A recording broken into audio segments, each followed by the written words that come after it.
amahoro y'Imana yongere kuba bana namwe bakunzi ba Nuja Entertainment, bakunzi b'ikiganiro turashoboye. Ndasubiye kubaha mwarutse na mwiriwe bivanye naho umwe wese aherereye mu mihingo yose y'isi. Ndazi ko muri benshi mudukunda, ndazi ko muri benshi mudukurikirana abiciye kuri Nuja Entertainment. Wandika Nuja Entertainment ugacukora subscribe, ugacukora ibikenewe byose kugira ngo ruturaronka amakuru yacu vyihuse cyane. Dukora vyinshi, arabakora ba makuru neza neza yo kwisi, ariko nanje ngarutse mu makuru avugwa muri entertainment na showbiz cyangwa se mu muziki muri rusangi. Rero ndaguhaye ikaze ni kari mu kiganiro cy'uno munsi kugira ngo ibintu bimere neza cyane. Asseyez-vous confortablement ku kiganiro cy'uno munsi kidasanzwe. Urana ko tugiye kwiga ku bitaramo bibiri byari vyitezwe mu gisagara cya Bujumbura. Ndavuga igitaramo cyari cyabaye ku genekereza rya 25 y'ukwezi kw'indwi 2025 cyari cyateguwe na Gera Plaza n'umuririmbyi adasanzwe wo muri Tanzania yitwa Ibra, wo ari yahoze ari muri mvuga muri lebo ya Konde Boy. Ico cyari gitaramo cyabaye 25. Hariho n'ikindi gitaramo cyari twateguwe na Black FM Festival de edition ya kabiri. Tugiye kubino mvuga tubigaruke ko turaba uko vyagenze, bega vyatanze umusaruro umeze gute. Asseyez-vous confortablement alors kugira ngo ibintu bimere neza cyane. Ndakwibutsa gukora subscribe, tukubana kwihanganisha abakunzi ba Nuja Entertainment ko hari ikibazo cyari cyabaye kuri YouTube yacu, ariko novuga dukomeze kubihanganisha kuko abahinga bariko barabikurikirana. Nshimira Kebi Canva ku ibintu ko nari karavyirukangamwe kugira ngo ibintu bimere neza cyane. So ndasubire kubaha kaze na karibu mwana makuru y'ino munsi. Sore turahera kwa kigitaramo cyateguwe na Gera Plaza cyagihurikiye umwe n'umusore Ibra kuva mu gihugu ca Tanzania, kuva aho ziri ngaha mu gihugu cy'u Burundi aje gukora mariage n'umukobwa w'umurundi, ariko hariho show yaciye aronka muri Gera Plaza.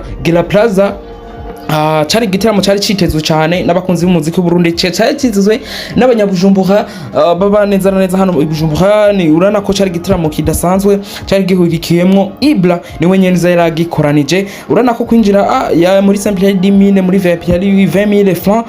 Urana ko MC yari MC Marche de la Capitale de Makara mu 7 hariho na DJ San. Twabonye abantu imvura neza neza muri Gera Plaza baza ari imvura. Turavuga ati mbega ibi bintu nibiki, aho bari bageze imisi bavuga ati amasho ari karaba mwino misi neza neza. Nta bantu bariko baritabira amasho, ariko show ya Ibra ku munsi wa gatanu igerekezo 25 muri Gera Plaza haruzuye.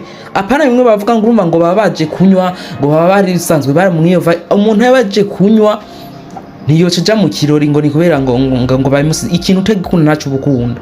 Twabonye abakunzi b'umuziki baraje gushigikira Ibra, baraje gusigira neza neza tuse wa Gera Plaza, baraje gushigikira novuga kino igiteramo no kuvuga cagize success dasanzwe, kuko twabonye abantu benshi, tubona vibe dasanzwe, dusubira kwiha neza neza image y'ibindi biteramo bigiye kuba. Tutibagiye igiteramo cyagerutse kuba kuri ETS Kamenge cyari cyateguwe na Group and Mbarumba Entertainment, boki tatanze umusaruro mwiza. Ariko iki giteramo cya Ibra cyagiye kuba kidugaragara kizize ko ibiteramo bigiye kuba bigiye kuba bizana success dasanzwe. Hari n'ikindi giteramo cyabaraye kibaye neza neza 26 juillet cyateguwe na Black FM Festival, yari festival ya kabiri itegurwa na Black FM. Iyo Black FM yari yahurikiwemo abaririmbyi barenga 20 bakomeye cyane bongo mu gihugu cy'u Burundi. Twagiye tubona ama performance yabo ateye ubwoba ku rugero rudasanzwe. Mbega twaravuze ati nahata munyamahanga yo barimwo ibi bintu tuzobishobora kandi turabishoboye, kandi twaraye tuvyerekanye kuri ETS Kamenge. Tubona abantu imvura, tubona performance z'abaririmbyi ziri ku rwego rutangaje, tubona neza neza ikirere gihinduka neza neza kuri ETS Kamenge. Hari benshi bari bagiye bavuga ko igiteramo n'ubundi kitazoronka abantu, ariko Black FM yakoze bishoboka byose kugira ikore promotion kugira ngo igitaramo kize citabirwa n'abantu benshi. Naho vyaraye bibaye igitaramo cyabonetsemwo ba Natasha, ba Vishulov na ba Mukombozi, ba Billman, Boss Elinoji, Monia Flair, Melanie Boy, ndavuga Bifezolofo, Mr Champagne, turavuga ba Gaga Blue. Haza kuboneka na surprise y'umuririmbyi akomeye cyane yo mu gihugu cy'u Burundi, mu rapper akomeye Fabulous Vacation Boy. Yagiye kuboneka kuri novuga kuri stage, mugabo kuri affiche za Black FM Festival second edition ntiyigeze abonekamo. Benshi bagiye bavuga ati mbega vyagenze gute, bagumye bamureklama si kubera iki rap batayiha umwanya ukwiye mu mashuri yo ngaha mu Burundi, kubera iki rap batayiha umwanya. Twagiye tubibona mu mashow menshi iyo atamuhabera arimo hariho ukuntu haboneka kanenge, kuko n'umuririmbyi aba aririmba R&B no kwinjira kuri stage hari agendana ariko aravuga rap. Rero twabonye vibe dasanzwe muri vibe Vacation Boy yerekana urugero rudasanzwe, yerekana novuga performance zirenze ku managinga stage arabimenyeye. Tubona show y'ubwenge, tubona show iteguwe neza. Ndasubiye gushimira Black FM, ndasubiye gushimira aba organisateur bateguye ino festival. Urana ko ari abantu badasanzwe. Duce turaba n'iki gitaramo kigiye kuba kigaruka cyateguwe na neza na neza n'urunani. Ni igitaramo kigiye kuba itariki novuga 3/8/2025 kigiye kubera muri Hotel Source de Nil. Ico gitaramo naco nyene cyateguwe novuga gitegurwa n'urunani basketball neza na neza. Ni edition ya gatatu, iya mbere mwarabibonye na kabiri twabonye ibi bitaramo byabo ari bitaramo biba biri VIP, ibitaramo bizamo abantu neza babanyamuji neza donc basa neza donc ni giteramo kizamwe abantu novuga donc bazi ivyo bari gukurana ko n'abantu bari mu gitaramo n'abantu bagiye kuba bakomeye cyane ngaha mu gihugu cy'u Burundi cyangwa muri entertainment y'u Burundi. Turabona nko King Sabi bagiye kuboneka muri kino gitaramo. Turabona aba Double J na Kehiku, urana ko aba Man Boys ko ibitaramo byose biba ngaha mu gihugu cy'u Burundi benga barabiparticipamo.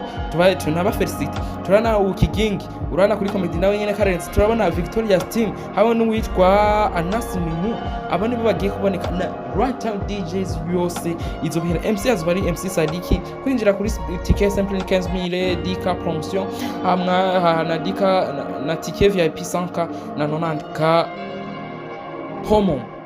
Iki gitaramo twakwitega kiki inyuma yo kuba Sadbi yagiye mu gitaramo cyabereye kuri ETS Kamenge cyateguwe na Group Edmond Present Entertainment cyahombye atanashoboye no kubaririmba. Ba gitaramo cyitege kiki mbega ko twaraye tubonye Ibra yuzuza, mbega nabo bagiye kuzuza, twabonye Ibra yuzuza na Black FM Festival yuzuza, mbega sisi wenyewe ugiye kuba yuzuza. Iyi sisi wenyewe ni gitaramo cyama kiba ku mwaka. Iyi ni edition ya gatatu itegurwa n'urunani. Twagiye tubona izindi edition zigenda neza cyane. Urana ko ari igitaramo kiba kirimo neza na neza amafaranga, kandi urana ko bafise novuga n'abafatanya biko. Rero tubifuriza amahirwe, ibitaramo biko biraba byinshi cyane. Kuzana neza na neza umuririmbyi Sadbi mu gitaramo cyawe nta ruhombo rurimo, kuko n'umuririmbyi akomeye kandi yagutse kandi akomeye cyane kuri performance ziwe z'ubwenge, kuri ya vibe yewe, kuri za ndirimbo umwana umujene umupapa umutamakazi baririmba. Waburinde ushobora kuvibe. Ubu ni Sadbi zadura amabafu n'amabuye agiye kuboneka muri sisi wenyewe. Nkomeza kubashimira abakunzi ba Nuje Entertainment, mwe mwahize mu dukurikirana, turabashimira cyane kuko muraba agaciro kuri twebwe. Kora subscribe utarayikora, kora share kugira ngo ibintu bimere neza cyane. Yari Nuje Entertainment, yari Jean Fred MC, Voice of the Money on mic. Dukomeze kubihanganisha abatari ko barabona bigenda neza kuko kwacu bahiti bari ko vuba bigiye kuba bimera neza cyane. Ndabashimira, ciao ciao, hasta la vista.